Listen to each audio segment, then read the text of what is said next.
As you level up and as you evolve spiritually, you're going to break away from certain friends, certain family members. I went through this too. I went through this with my family. Growth, that's where it happens, and I will never forget reading that book of Grant Cardone. I think it's the 10X rule. Where he talks about, man, you got to move. If you still live in the 2-mile radius of the same titty you sucked as a baby, you're not growing. And at first I'm like, fuck, man.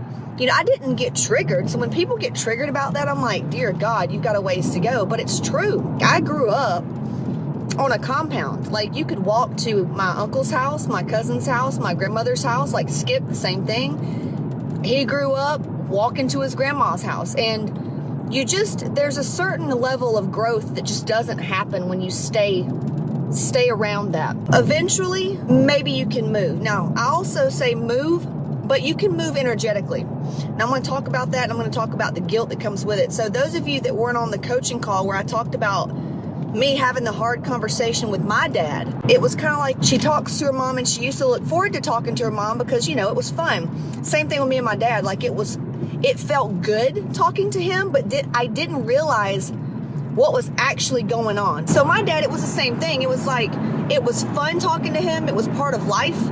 And I enjoyed it. I had these reasons why, but really what was happening is I was a source for his happiness.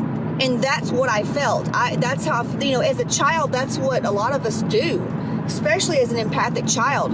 We are there. We take care of our parents emotionally. And I say this all the time.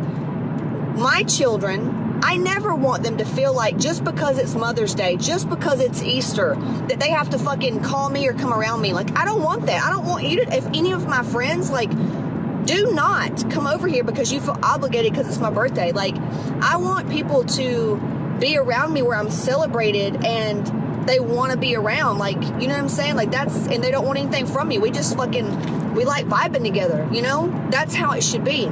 And I would be so upset if I'd feel so bad if my kids thought they had to call me every day, or they had to, Mama gets upset if we don't talk to her like, that's so fucked up. That's so toxic. That's what you're feeling.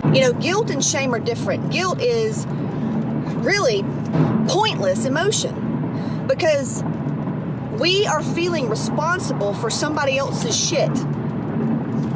And so when guilt comes up, what I personally do, I go, oh, okay, this is guilt. So fuck that.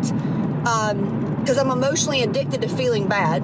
So I'm like, fuck that. What was I doing before this? If I didn't have guilt and they were truly responsible for their own happiness and it wasn't a thing, how would I feel? And this goes back to that book, The Art of Extreme Self-Care, and how she talks a little bit about this, but ultimately that's how I personally deal with guilt. It robs your self-worth and your self-esteem, and it keeps you down. So if you're not hitting your goals, whether it's with fitness, weight loss, money, it's because you're dealing with your fucking mom, your dad, and your kids, and your family, So you have to pull the plug. You are not responsible for their happiness, their emotional state, even their health. Yes. People that say, oh, I just take care of my mom and all that, and you see it as a good thing because your sister's not going to do it.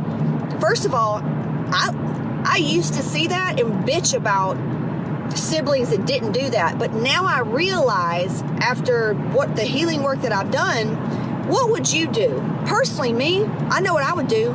I am doing what I do right now to provide a lifestyle to where when I get older, I can have home health nurses. If I start shitting on myself, I can go to the nursing home. If I get to a point where I can't get myself to the fucking doctor, I can hire somebody to get me there. That's not my child's responsibility to take care of me and keep me up and make sure I'm, doing whatever. That's not my child's job. It's not your job to take care of your parents. Nobody gets awards for being the martyr and taking care of everybody else. You don't even have your shit together yourself. So a lot of people go really, really wrong. Oh, well, we're family. Let me tell you something. When you grow up with a family like mine, just talk to my cousins. I was talking to one of my cousins, not even by blood. Y'all, this is some Jerry Springer shit. Hold on, I gotta go on South Bradenton. Her fucking birth mother was married to a guy. They had a kid together for years. I bet they were married 8 years. Turns out Her mom was fucking him. Guess what? Her mom's living with him now. Yeah, her mother. And other shit has gone down. And I was talking to her, and she goes, you know what, Casey? Blood, it doesn't mean shit. Blood doesn't mean shit. And I said, you know, you got that right, man, because like, her and another cousin of mine that were not even blood related, I'm closer to them on a soul level. And looking back, I always felt inspired around them. I loved them, and we still talk and everything. And my blood cousins, it's different. It's a different energy.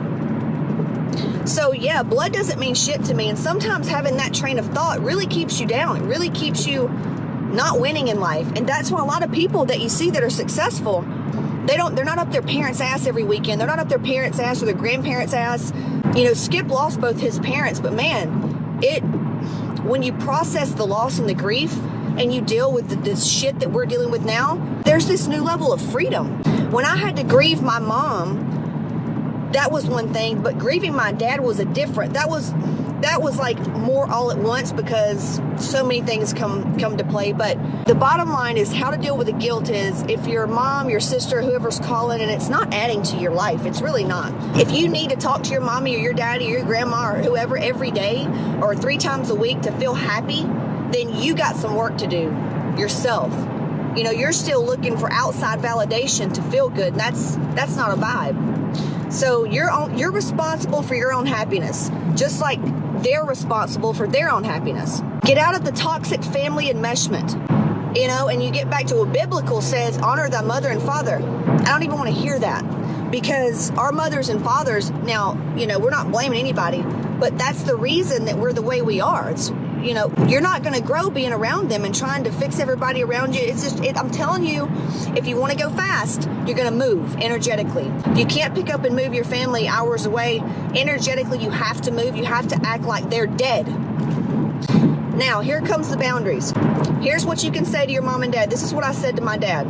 Now, I was so fucking scared because, my dad's, you know, is the authority. He's authoritarian. My dad growing up was, I don't care what you're fucking doing right now.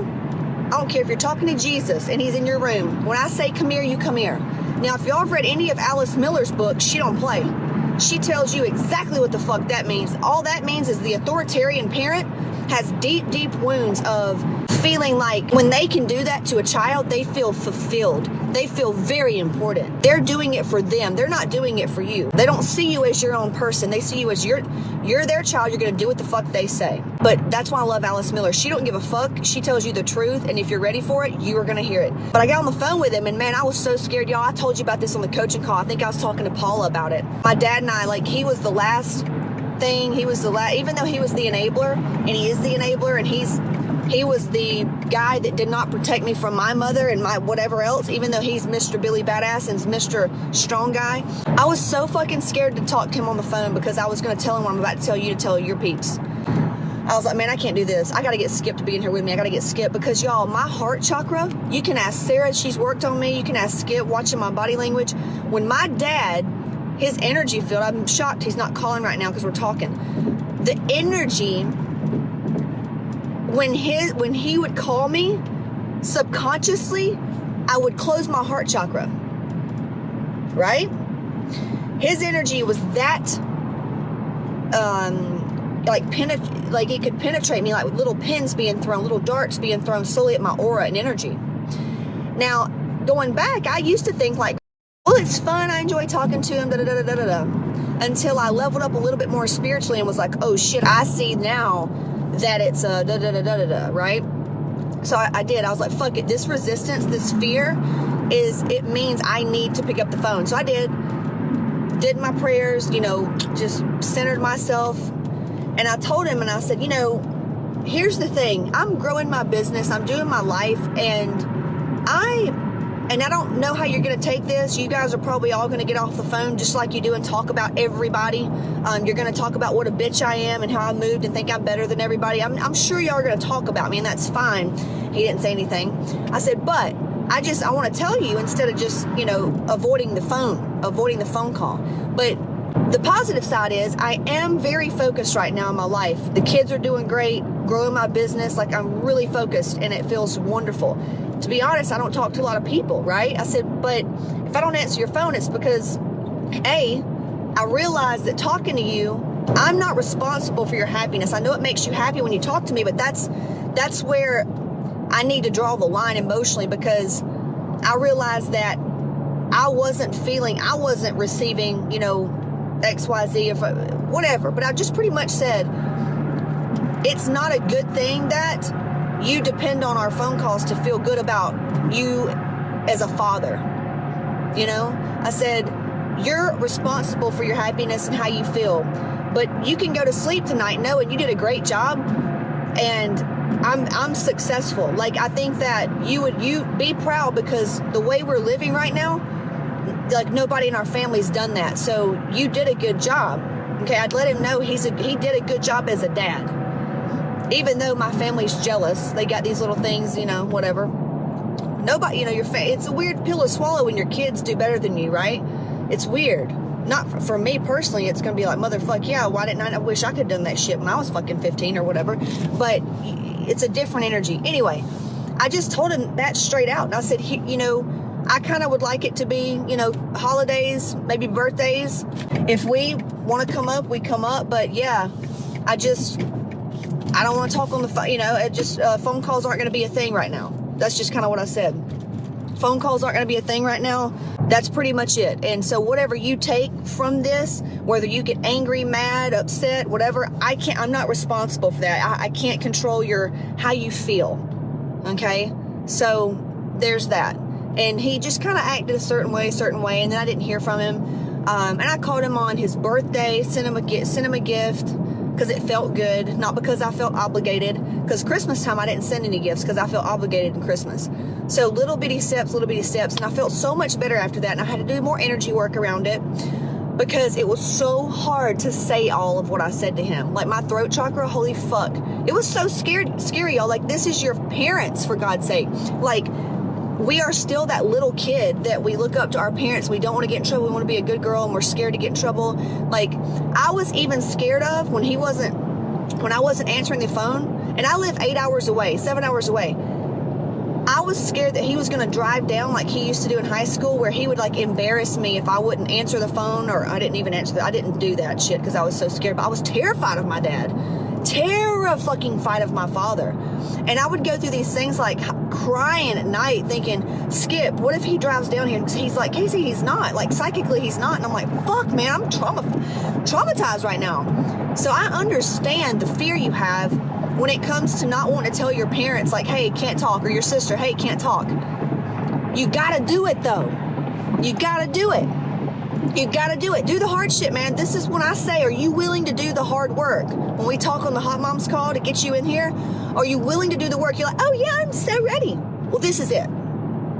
This is it. This is what makes fucking winners. This is what makes really successful people. We're willing to do the shit that nobody else is willing to do.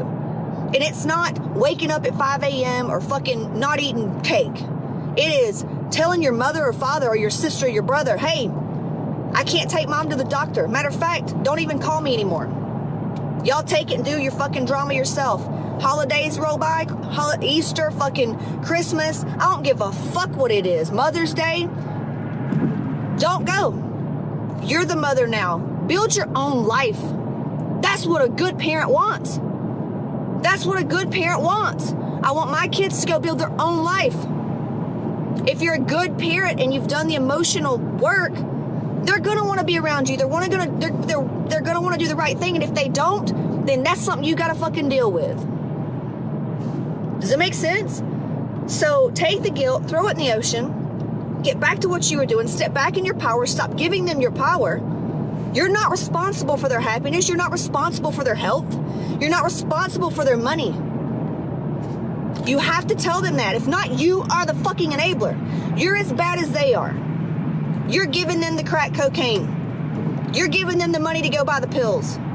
Stop. Stop being a source of their what they're coming to you for, because you need to use that energy to get where you're going to go. Does that make sense? Okay, now I'm going to read the comments while I drive over the Skyway Bridge to keep my mind off of it, because I'm terrified of the Skyway Bridge. It's really fucking high. All right, oh my gosh, we live on a compound also. It's hard to get the idea of moving away to be okay with family. They just don't seem to understand. They don't have to understand. They don't need to understand. That's the thing. To think that we need to make them understand, because look, I'm the first one to say, hey, oh my God, let me send you these books. Go to my same therapist. Go to the person I'm going to. They don't have it. They're not going to get it. And you spending energy and time thinking that, well, God, put this on, I'm going to tell them. Until you get it in your head that doesn't have shit to do with you. The world needs you. Leave it, please. They have the same opportunity as you did to change your life. Everybody has the same opportunity to make different choices. It is not your job to save people. Not your job to save people. It's way easier than you're making it. So yeah, it's not your job to make them see. They're not gonna see. It's your job to energetically cut the ties. Yeah, she said, good Lord, you're talking to me right now. This message was meant for me. Well, it's my story. I grew up on I still don't think people understand the way I grew up. So as you have these things, thank God you brought it up, because this is a big issue. That's how you deal with the guilt. Does that help? It's going to be hard. It's not going to be easy. You're going to have to do a lot of energy work around it, and you're going to constantly have to write, sending energy back. They're going to squall. They're going to scream. They're going to call you fucking names. My family thinks that Skip manipulated me to do what I did. They think he's the reason that he took me away from them. And I will say this, you know what?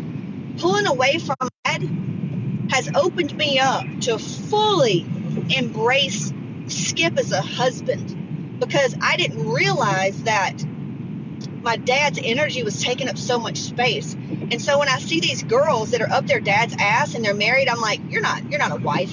You're a little girl playing house. Because daddy still means everything to you. You're still trying to do everything for daddy. Because, but yeah, you're still trying to do everything for mommy and daddy deep down subconsciously. Because if they were to die, which they are, just like your children, stay-at-home moms, all these people that live for their kids, your kids are going to leave unless you want to be like the type of parent that causes your kids to hold back in life and contract because you can't wipe your own ass emotionally. Go get a hobby. Go get a dog. Go do something. Find ways to make yourself feel better instead of subconsciously making your kids feel like they're responsible for your ass. But yeah, you show me somebody that's still up their parents' ass, and I'll show you somebody that's just retarded their growth. I wish somebody a long time ago would have told me, had the balls to fucking tell me and look me in the eye when they're doing all this fucking healing work and go, Casey, I know you love your fam and you want this image with your grandkids. I know you want your kids to have grandparents, but Casey, quicker you can get away from them and process the loss of them physically, the better you're going to be. That void of you thinking, and I've gone over this before, but I want my kids to have grandparents. Oh, really? The same grandparents that we're trying to do so much healing work on your ass for? Because let me tell you how God works. Let me tell you how universe works. When you clear out the bullshit, y'all know this. What happens when you say no to something? I tell you what happens. 2 things, 3 things come in that's way better, right?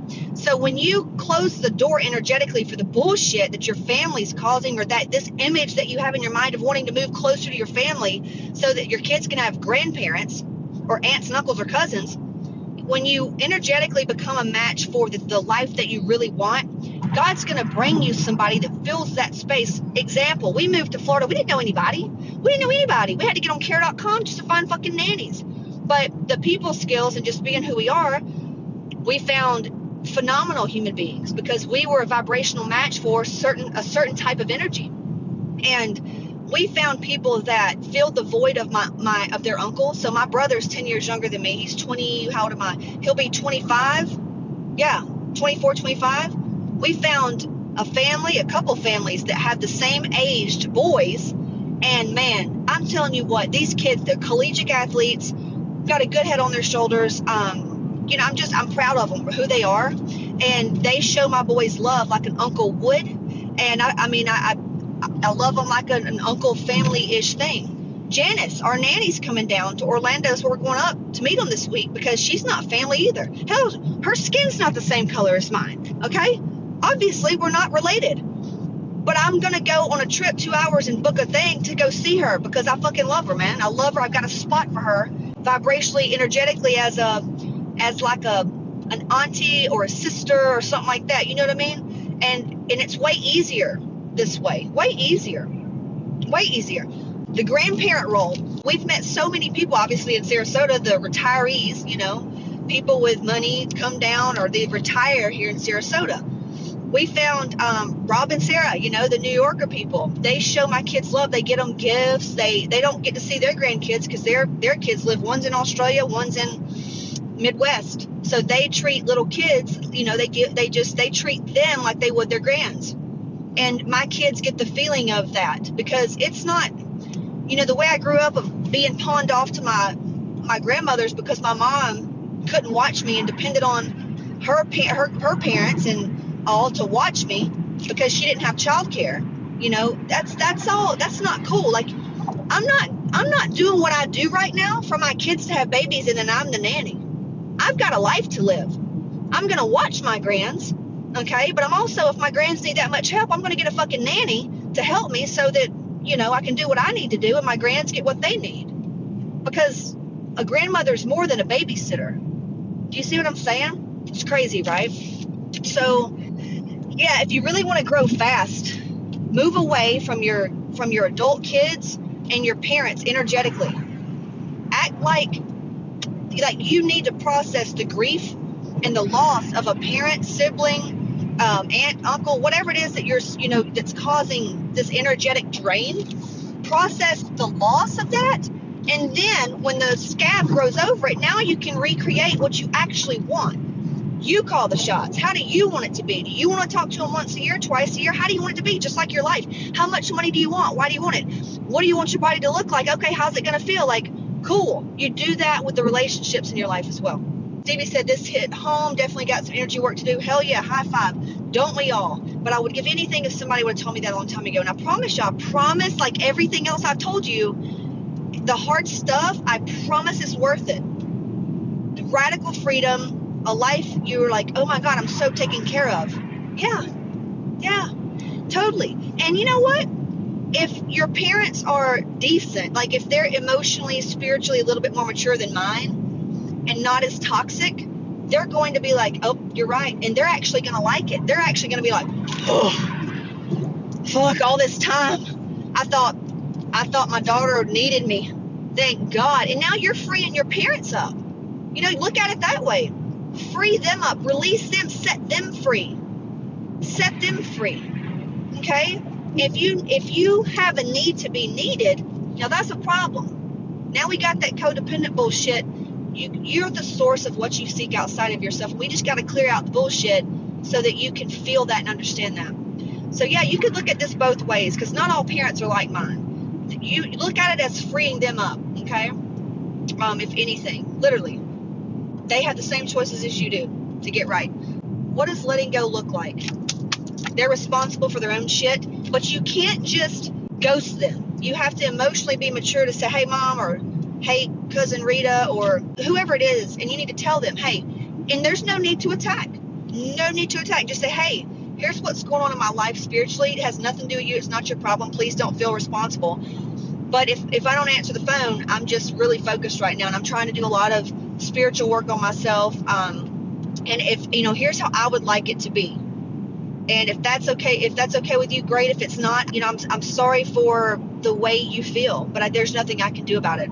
I've got so much on my own plate. I don't have the space energetically to carry the burden of making sure that you're emotionally happy and taken care of. You know, I hope you can understand that. Anybody that doesn't understand that should tell you a little something. My family certainly didn't handle it well, but whatever. You are talking right to me about always trying to please and help my daddy and mom. I'm the oldest of 3 kids. Oh, and it's horrible. If you're the oldest like I am, you feel responsible for everything. Holy shit. And you're empath. Oh my God. And I had an alcoholic as a mom. Shit fire. Yeah. And she said, I help my mom on their farm or their house. It's too damn big. I feel guilty because they're in their early 60s. Once again, they're big boys, big girls.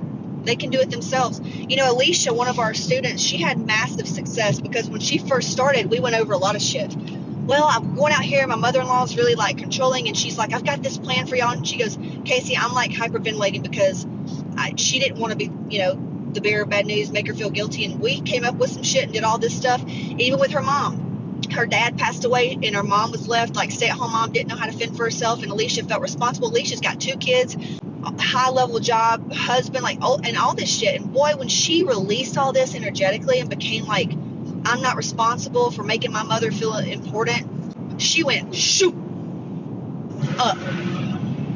You know, but you maybe go read the 10X rule. I think it's the 10X rule by Grant Cardone. It should be in the book club. I think that's where he talks about, he moved. He was in California. He moved to Miami. And he talks about, dude, if you're still, and he lost his dad at a young age, but mom just passed away. But he was like, dude, you can't care about what mom says and what dad says, man. You can't do it. Honestly, the worst thing that's going to happen is you're just going to feel, you maybe get triggered. And the trigger usually is how you felt growing up about that parent. That should tell you a lot. And then just go back, watch this video, because you're going to hear more things. You can use journaling prompts. You can write it out. And then just think of what it is that you do want. But energetically, you're going to have to move, okay? Move to, if you were to move to cross the country to your dream place, right?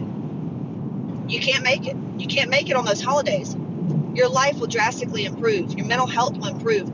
Cut the cords, cut the energetic cords, cut the cords, send it back. They're responsible for their own shit. You're not responsible for theirs, anybody else's but your own. Got it? And then we'll just carry on.